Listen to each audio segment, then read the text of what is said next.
Hello, hi friends. இந்த வீடியோவில் நம்ம ஜாவாஸ்கிரிப்ட் பற்றி பார்க்கலாம். Welcome to the JavaScript tutorial number 1. ஓகேவா? ஜாவாஸ்கிரிப்ட் ஒரு ப்ரோக்ராமிங் லாங்குவேஜ். அது நம்ம மோஸ்ட்டாக வெப் டெவலப்மெண்ட் வெப் டெக்னாலஜிஸ்க்கு யூஸ் பண்ணலாம். லைக் ஃப்ரண்ட் எண்டுக்கும் பேக் எண்டுக்கும் யூஸ் பண்ணுவாங்க. இப்போ ஒரு எக்ஸாம்பிள் சொல்லணுன்னா, இப்போ ஒரு புக் மை ஷோ வெப்சைட் இருக்குன்னா அதோட இன்டர்ஃபேஸ் அதெல்லாம் இருக்குது இல்லையா, அது ஒரு ஃப்ரண்ட் எண்டு எடுக்கலாம். லைக் அதோட டிசைன்லேருந்து, அதோட மூவி போஸ்டர்ஸ் கீழே அந்த புக் மை ஷோ புக்கு டிக்கெட்லேருந்து அதெல்லாம் டிசைனுன்னு சொல்லலாம். அது front end. And back end வந்து இப்போ ஒரு சீட் புக் பண்ணுறோன்னா அது ரிசர்வேஷன் ஆகி ஆனதுக்கப்புறம் அதோட நம்மளோட யூசர் நேம் எல்லாம் அதில் ஸ்டோர் ஆகி அண்டு நம்மளோட பேங்க் அக்கௌண்ட்லேருந்து மணி டிடெக்ட் ஆகிறது வரைக்கும் அதெல்லாம் பேக் எண்டோட ஒரு ஆப்ரேஷன் தான் அது. ஜாவாஸ்கிரிப்ட் ரெண்டு இடத்துலையும் யூஸ் பண்ணாங்க. அந்த பேக் எண்ட் தான் சர்வர் சைடில் யூஸ் பண்ணாங்க. ஆக்சுவலாக ஜாவா C++ ஜாவாஸ்கிரிப்ட் யூஸ் பண்ணாங்க. அண்டு வேறு நம்ம டுட்டோரியலுக்குள்ளே போயிடலாம். ஃபஸ்ட்டு நீங்கள் ஃப்ரெண்ட்ஸ் விஷுவல் ஸ்டுடியோ கோடை டவுன்லோட் பண்ணிக்கோங்க. விஷுவல் ஸ்டுடியோ கோட் மைக்ரோசாஃப்டோட டவுன்லோட் பண்ணிக்கோங்க. இதில் தான் நான் இந்த ஐடி தான் நம்ம கோடு டூவில் யூஸ் பண்ண போகிறோம். அந்த டவுன்லோட் பண்ணதுக்கப்புறம் எம்எட் டவுன்லோட் பண்ணிக்கோங்க. இது ஏன்னு நான் சொல்கிறேன், நீங்கள் டவுன்லோட் பண்ணிக்கோங்க. அண்டு ஒன்ஸ் நீங்கள் விஷுவல் ஸ்டுடியோ கோடெல்லாம் டவுன்லோட் பண்ணதுக்கப்புறம் நீங்கள் ஒரு ஃபோல்டர் இந்த மாதிரி ஓப்பன் பண்ணிவிட்டு ஓப்பன் வித் கோட் கொடுங்க. ஓகேவா? Open with code. Okay.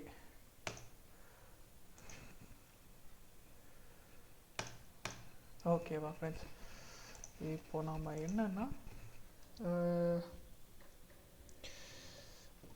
Start பண்ணலாமா? இப்போது ஃபஸ்ட்டு நம்ம என்ன பண்ணலான்னா, ஒரு க்ரோம் ப்ரௌசர் ஓப்பன் பண்ணிக்கோங்க.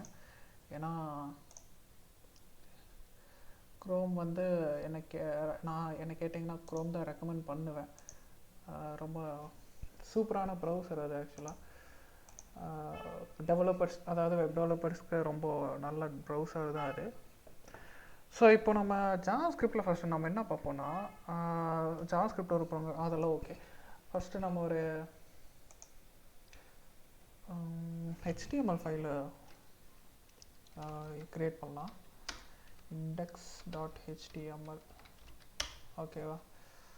அண்டு HTML பாய்லர் பிளேட்டை நம்ம ஷார்ட்கட்னாலே போடலாம். அது எப்படின்னா Shift+1 நான் அந்த நாட் ஆப்ரேட் என்ட்ரு கொடுத்தீங்கன்னா அந்த பாய்லர் பிளேட்டு வந்துடும்.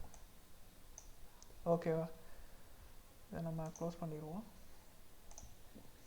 இப்போ ஃப்ரெண்ட்ஸ் இப்போ இன்னொன்று என்னென்னா, நான் சில எக்ஸ்டென்ஷன்ஸ் எல்லாம் இருக்குது ஜாவாஸ்கிரிப்டோடது. அதை நீங்கள் டவுன்லோட் பண்ணிக்கோங்க.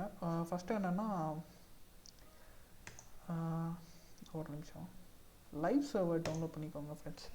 ரொம்ப யூஸ் ஆகுது ஆக்சுவலாக. ஏன்னா நீங்கள் டெவலப் பண்ண வெப்சைட் நீங்கள் என்ன ஆகுதுன்னு நீங்கள் பார்க்கலாம். அதுக்காக லைவ் சர்வர் டவுன்லோட் பண்ணிக்கோங்க. அண்டு இன்னொன்று இருக்குது, ப்ரிட்டியர் டவுன்லோட் பண்ணிக்கோங்க. இங்கே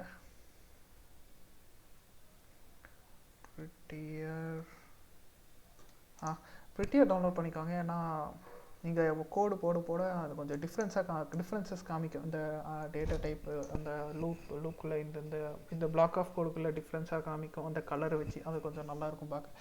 நீங்கள் யூஸ் பண்ணிக்கோங்க. ஓகேவா? இப்போ நம்ம இதுக்குள்ளே போயிடலாம். Open with live server download பண்ணதுக்கப்புறம் இந்த ஆப்ஷன் வரும். ஓகேவா? கிளிக் பண்ணிவிட்டு கொடுத்தீங்கன்னா இங்கே ஓப்பன் ஆகும்.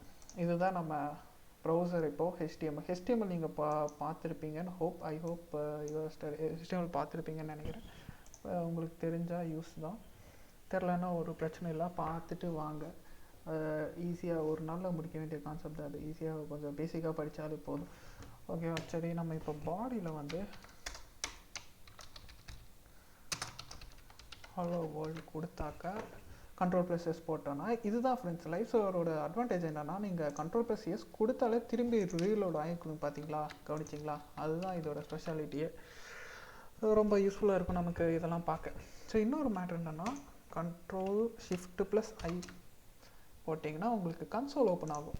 இந்த ப்ரௌசரோட ஒரு கன்சோல் ஓப்பன் ஆகும். இந்த கன்சோல் என்னன்னு கேட்டிங்கன்னா, ஜாவாஸ்கிரிப்டில் பிரிண்ட் பண்ணுறதுக்கு இன்ஃபர்மேஷன் பிரிண்ட் பண்ணுறதுக்கு, இல்லாட்டி நம்ம இது வந்து வெப்பேஜோட டேரக்ட் இன்ட்ராக்ஷனாக இருக்கும். அதாவது எப்படி சொல்லலாம்னா, இப்போது ஏதோ வெப்பேஜில் ஏதோ ஒரு டீபக் பண்ணணுன்னா ஏதோ ஒரு எரர் இருக்குதுன்னு கண்டுபிடிக்கணும்னா கன்சோல் யூஸ் பண்ணிக்கலாம். வேறு எதுவும் ஒன்றும் இல்லை இதில். ஸோ பேசிக்காக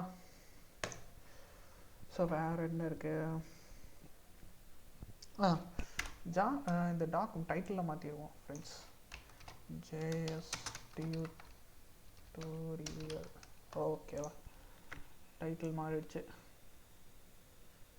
ஓகே, ஸோ ஸ்கிரிப்ட், ஜாவாஸ்கிரிப்டுக்கு இந்த டேக் வேணும். ஸ்கிரிப்ட் ஆட் பண்ணதுக்கப்புறம் console.log. இப்போ நான் இது போட்ட உடனே கன்சோலில் ஹலோ வேர்ல்ட் பிரிண்ட் ஆகும். ஓகேவா, இதுதான் கன்சோல் லாகோட ஸ்பெஷாலிட்டியே. அண்டு சில கன்சோல் லாகுக்கே சில இதெல்லாம் இருக்குது, என்ன சொல்கிறது, சில ஸ்பெஷல் ஃபங்க்ஷன்ஸ் எல்லாம் இருக்குது. அலர்ட் கொடுத்துட்டு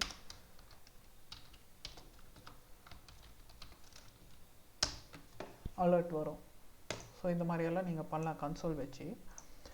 அண்டு ஸோ இப்போ இன்னொரு என்னென்னா, இப்போ நீங்கள் கன்சோல் வச்சு நீங்கள் எல்லாம் பண்ணணுமா என்ன, அதாவது நீங்கள் கன்சோல்ன்றப்ப இந்த ஸ்கிரிப்ட் டேக்குள்ளேயே நீங்கள் மொத்த ஜாவாஸ்கிரிப்டை நீங்கள் போட முடியாது ஃப்ரெண்ட்ஸ். ஸோ அதனால் என்ன பண்ணுறோன்னா, ஒரு புது ஃபைலை நம்ம க்ரியேட் பண்ணிடலாம், app.js. ஓகேவா, பண்ணினதுக்கப்புறம் src.app.js இங்கே அந்த ஃபைலோட டெஸ்டினேஷன் கொடுத்துட்டிங்கன்னா அதுவே லோட் ஆகிக்கும். ஸோ இப்போ பாருங்களேன், console.log ஹலோன்னு கொடுத்தீங்கன்னா பிரிண்ட் ஆகிடும். ஸோ இன்னொன்று, ஜாவாஸ்கிரிப்டில் நீங்கள் செமிகாலன் கொடுக்கணும்னு அவசியம் இல்லை, ஆப்ஷனல் தான். பட் என்ன கேட்டிங்கன்னா டெக்னிக்கல் செமிகாலன் வேணும். பட் என்ன கேட்டிங்கன்னா செமிகாலன் போடுறது குட் ப்ரோக்ராமிங் ப்ராக்டிஸ்ன்னு சொல்லுவேன். ஜாவாஸ்கிரிப்டில் ஆக்சுவலாக செமிகாலன் போடுங்க, ஒன்றும் இல்லை. ஓகேவா, சரி, இப்போ நம்ம சில எக்ஸாம்பிள்ஸ் எல்லாம் பார்க்கலாம். இன்றைக்கி ரொம்ப டீப்பாக போக வேணாம், கொஞ்சம் கன்சோல் அந்த இதெல்லாம் மட்டும் பார்த்துக்கலாம், வேறு ஒன்றும் தேவையில்லை, அவ்வளோ டீப்பாக போக வேணாம். ஃபஸ்ட்டு வீடியோலேயே console.log ஒரு இன்டிஜரும் பிரிண்ட் பண்ணலாம், வேறு ஒரு பூலியன் வேல்யூ பிரிண்ட் பண்ணலாம்.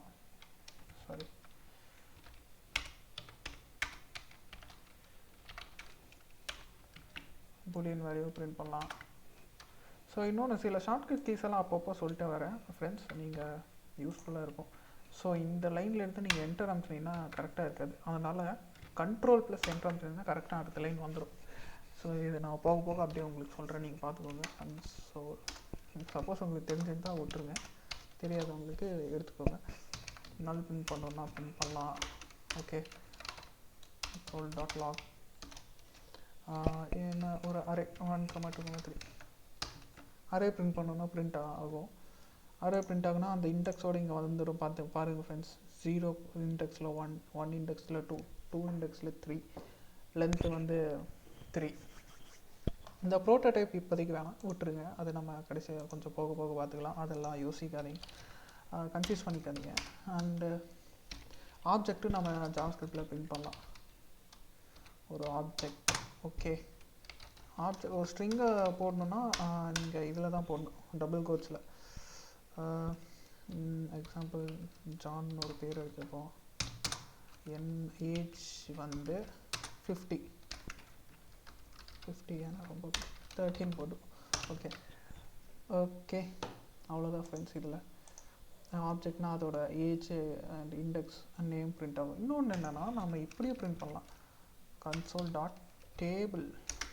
இன்னொரு ஷார்ட்கட் கீ ஃப்ரெண்ட்ஸ், நீங்கள் Ctrl+D அமுத்துனீங்கன்னா, சாரி ஒரு நிமிஷம், Ctrl+C போட்டு காப்பி பண்ணிடு. இப்போது இந்த லாக் இருக்குல்ல, இந்த லாக், இந்த வேர்டு மட்டும் நீங்கள் செலக்ட் பண்ணணுன்னா Ctrl+D அமுத்துனீங்கன்னா அந்த வேர்டு மட்டும் செலக்ட் ஆகிடும். டேபிள் கொடுத்துட்டிங்கன்னா பாருங்களேன், டேபிள் மாதிரி இங்கே பிரிண்ட் ஆகிடும். இண்டெக்ஸோட இதெல்லாம் வந்து பிரிண்ட் ஆகிடும். அதோட வேல்யூ, அதாவது நேம் இண்டெக்ஸுக்கு வேல்யூ வந்து ஜான், ஏஜ் இண்டெக்ஸுக்கு வேல்யூ வந்து 30. சரி, ஓகே. ஸோ இந்த மாதிரியெல்லாம் இருக்குது. ஸோ இதுதான் பேசிக்காக நம்ம இன்றைக்கி பார்த்துருக்கோம், ரொம்ப பெருசாக கிடையாது. போக போக நம்ம டேட்டா டைப்ஸ் எப்படி ஒர்க் ஆகுது, ஃபங்க்ஷன் லூப்ஸு, இந்த ஆப்ஜெக்ட் ஓரியன்டட் ப்ரோக்ராமிங்கு, இந்த அதெல்லாம் பார்க்கலாம். இன்னொன்று ஃப்ரெண்ட்ஸ், நீங்கள் இதுலேயே கன்சோல்லேயே நீங்கள் 32 கால்குலேட்டும் பண்ணலாம். பார்த்தீங்களா, கால்குலேஷனும் நீங்கள் பண்ணலாம். அலர்ட் கூட இதிலே பண்ணலாம். அலர்ட்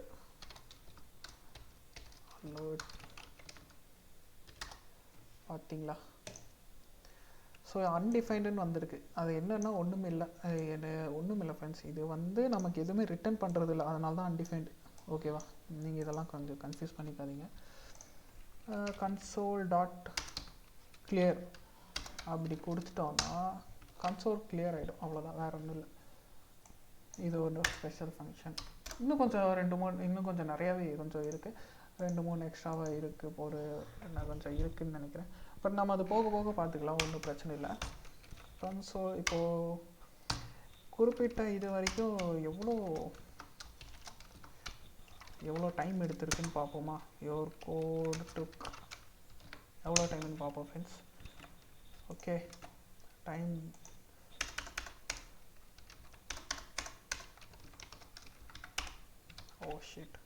END டைம் என்னன்னு கொடுத்தீங்கன்னா, அதாவது இங்கேருந்து இங்கே வரைக்கும் எக்ஸிக்யூட் ஆகிருக்கு இல்லையா, அதோட டைம் மட்டும் நான் சொல்லும் பாருங்களேன். 2.0 இவ்வளோ மில்லி செகண்ட்ஸ். ஓகேவா, 2 seconds, 2.9 seconds, 2.9 milli second, sorry. அவ்வளோதான் ஃப்ரெண்ட்ஸ். ஸோ இது நம்ம இன்றைக்கி இது மட்டும் நாங்கள் பார்த்தா போதும். ஓகேவா, வேறு என்ன பார்க்கலாம்னா, ஸோ இன்னும் இதை நம்ம டீபக்கிங்காக எப்படி எடுத்துக்கலாம்னு நீங்கள் கேட்டிங்கன்னா எடுத்துக்கலாம். இப்போ ஃபார் எக்ஸாம்பிள் டிவ்னு போட்டுட்டு டிவ் டேக்கில் ஐடி C1TA கண்டெய்னர்னு போட்டதுக்கப்புறம் ஹலோ வேர்ல்ட் நீங்கள் இதுக்குள்ளே போட்டதுக்கப்புறம் பண்ணிங்கன்னா,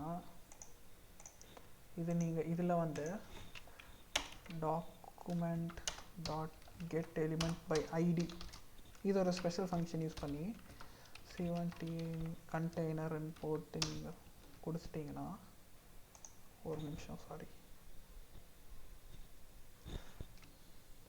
ஆக்சுவலாக நம்ம உள்ள எதுவுமே ஒரு நல்ல எக்ஸாம்பிள் கொடுத்துருக்கலாம். சரி, ஓகே, நம்ம இன்றைக்கி இதை விட்டுறலாம். நம்ம போக போக இதெல்லாம் பார்க்கலாம். இது ஒன்றும் ஒரு பெரிய கான்செப்டெல்லாம் இல்லை, போக போக நம்ம பார்த்துடலாம். நம்ம என்னென்னா நம்ம கான்செப்ட் ஒவ்வொன்றா கோத்ரூ பண்ண ஒரு வெப்பேஜும் நம்ம டிசைன் பண்ணலாம் ஜாவாஸ்கிரிப்ட் வச்சு. போக போக இந்த கொஞ்சம் அட்வான்ஸ் கான்செப்ட், அதாவது ஏசிங்க் அவைட்டு, இந்த ப்ரோட்டோடைப்ஸ், அதெல்லாம் ஆப்ஜெக்ட் ஓரியன்டட் ப்ரோக்ராமிங், அந்த கான்செப்ட்ஸ் எல்லாம் பார்க்கலாம் ஃப்ரெண்ட்ஸ். தொடர்ந்து சேனலை சப்ஸ்கிரைப் பண்ணுங்கள், லைக் பண்ணுங்கள், வீடியோ ஷேர் பண்ணுங்கள். ஜாவாஸ்கிரிப்டை ஈஸியாக சொல்லித்தரேன், ஃபாலோ பண்ணுங்கள் இந்த வீடியோவை. ஓகேவா, ஸோ அதுதான் என்னோடய வீடியோ கேஸ். அடுத்த வீடியோஸில் சந்திப்போம். Thank you, bye bye.